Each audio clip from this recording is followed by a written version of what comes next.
los comentarios que les agradecemos. Bien, ahora vamos a entrar a un tema que me parece muy interesante. Está conmigo Mauricio Montes de Oca, él es reportero de investigación y nos va a dar datos acerca pues de lo que ha sido el espionaje a la protesta social. Les pido que atendamos lo que nos va a comentar y a presentar mi compañero Mauricio Montes de Oca. Mauricio, bienvenido, buenas tardes. Muchas gracias, Julio. Buenas tardes. Adelante, por favor, sí, Mauricio. Pues hoy quiero contarte la historia de un par de documentos de inteligencia del Estado mexicano relevantes para el tema de la protesta social. En los días recientes, los colectivos feministas han invitado a protestar contra la violencia machista y han invitado a que las mujeres vayan encapuchadas por temor a ser identificadas. Haciendo una búsqueda en los archivos gubernamentales, nos preguntamos qué tan cierto es que el gobierno haga estas labores de identificación en las marchas y en los movimientos sociales. Y hay dos informes realizados en distintos momentos de la historia que nos arrojan luz sobre este tema. El primero, aunque el gobierno actual, el actual gobierno federal, ha querido borrar las páginas web de la administración de Peña Nieto, es posible recuperar información de estas a través de la biblioteca digital Internet Archive, con la que cualquier cibernauta puede acceder a estas páginas web en una versión caché. Una de las páginas que eliminó el actual gobierno es la del extinto CISEN, que contenía mucha información de transparencia, de presupuestos, de compras públicas, en fin. Y uno de los documentos que contenía fue una serie de desclasificados de inteligencia que hizo en 2014 sobre distintos movimientos sociales. Uno de ellos fue la huelga de la UNAM y te lo comparto para que lo veas en algunas páginas. Sí, gracias. Este documento habla como entre el 1 de marzo del 99 y el 2 de febrero del 2000, el CISEN realizó un seguimiento puntual a las actividades del Consejo General de Huelga que paró las clases en la UNAM hace ya casi 2 décadas. Ahí se mencionan distintos nombres dentro del documento del CISEN. Están los llamados eméritos, el filósofo Luis Villoro, el antropólogo Alfredo López Austin, Héctor Fix-Zamudio. Se reportan actividades también de estudiantes identificados con el ala radical. Está Roberto Espinosa Rojas, alias El Roco, y Alberto Pacheco Guizar, alias El Diablo. Y también hay un marcaje personal de estudiantes que participaron en actos violentos en las sedes provisionales donde estaban clases extramuros. Uno de ellos, por ejemplo, es Alfredo Velarde, que ahora es un profesor en la Facultad de Economía, y es un luchador muy activo por las causas sociales. No solo se seguían los pasos de los radicales, también hay información sobre los moderados. Ahora que viene Futuro 21, Fernando Belauzarán fue uno de los espiados en este documento del CISEN.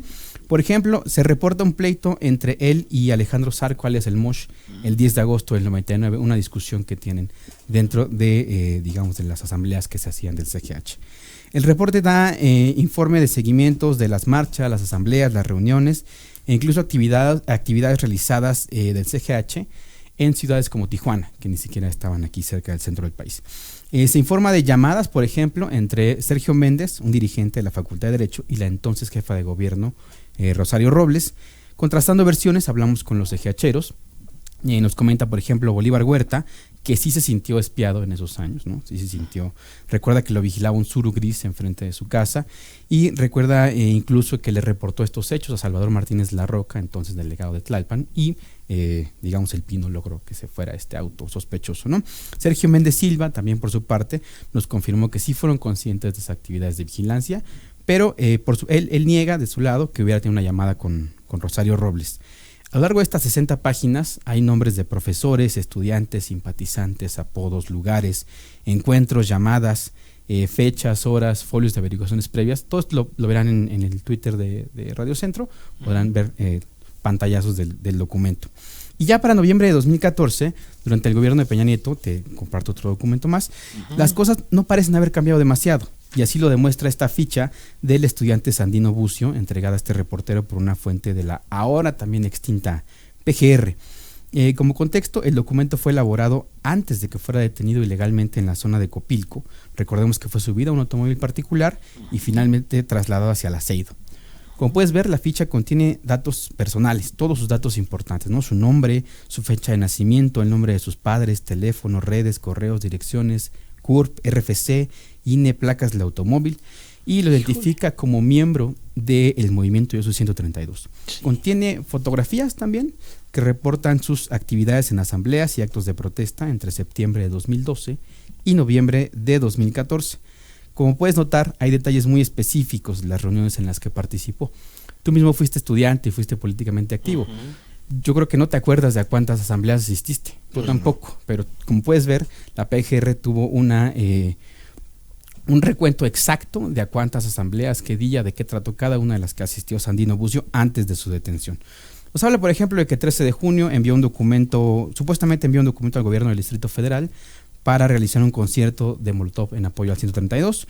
Nos dice también, por ejemplo, que el 11 de agosto de 2012 marchó junto con los electricistas del ESME, y nos reporta que el 1 de diciembre, por ejemplo, se integró a una comisión de reacción y que al día siguiente acampó en el Deportivo Azcapotzalco. A ese nivel de precisión llega el documento.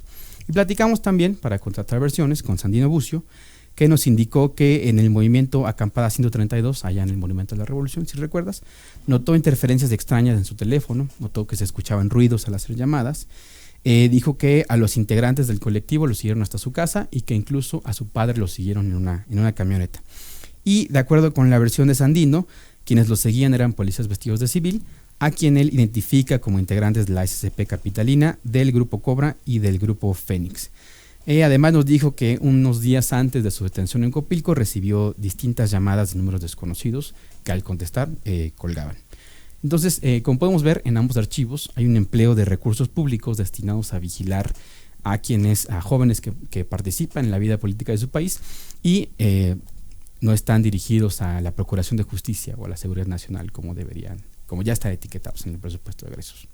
Muy interesante, porque ciertamente nos muestra lo que sabíamos, pero ahora lo estamos confirmando todos, que es el hecho de esta vigilancia permanente, detallada sobre todo tipo de activistas. Esto, el presidente López Obrador ha dicho que ya se termina todo lo que fue el CISEN, que ya no habrá espionaje político, aunque continúa otro organismo a cargo del general Audomaro Martínez, que es una agencia de investigación nacional, porque finalmente el Estado mexicano mantiene esa estructura de vigilancia o de inteligencia. ¿Seguirán hay evidencias de que pueda continuar este tipo de prácticas o ya no las hay? Yo hasta ahora no he tenido ningún conocimiento de que existan. Quizás debamos esperar algunos años a ver la desclasificación de los documentos del gobierno actual. Y algo que comentas importante y que también me gustaría traer a la mesa es que el presidente ha dicho que se desclasifican los documentos del CISEN, ya los enviará al Archivo General de la Nación, en donde están también los de la extinta DFS, este brazo de espionaje de gobernación durante la época del régimen priista, los de la Dirección General de Investigaciones Políticas y Sociales, hay algunos del CISEN, del DICEN, y ha dicho López Obrador que enviará los de los pasados gobiernos. Lo que no ha dicho es si va a enviar los archivos de la sección segunda de la Sedena, que claro, es la parte de la Sedena que hace las labores de inteligencia ahí entre el ejército. No nos ha dicho si enviará esas, no nos ha dicho, por ejemplo, si enviará las de la PGR, las que tenemos ahí, los archivos que tenemos ahí de la PGR, no nos ha dicho si enviará los de la Agencia de Investigación Criminal, no nos ha dicho tampoco si enviará los del Consejo Nacional de Seguridad. Entonces, ha habido una apertura quizás parcial en tema del CISEN, y yo pienso que debemos estar atentos, así se abren el resto de los archivos. Bien, pues muchas gracias a Mauricio Montes de Oca, reportero de investigación, quien nos va a estar aportando este tipo de trabajos que nos ayudan a ir más allá de lo inmediato, de lo evidente. De nada sirve señalar los graves problemas de los niños asesinados en Chihuahua o del asesinato de un periodista si no vamos al fondo del asunto, que es cuáles son los factores de poder que propician y que permiten esas cosas. También aquí, ¿por qué las activistas del movimiento femenil de días pasados que se cubrieron la cara y muchos como ellos, por qué temen de estas tareas de inteligencia, entre comillas, o de comillas, o de espionaje? Pues porque hay toda una serie de antecedentes que son parte de lo que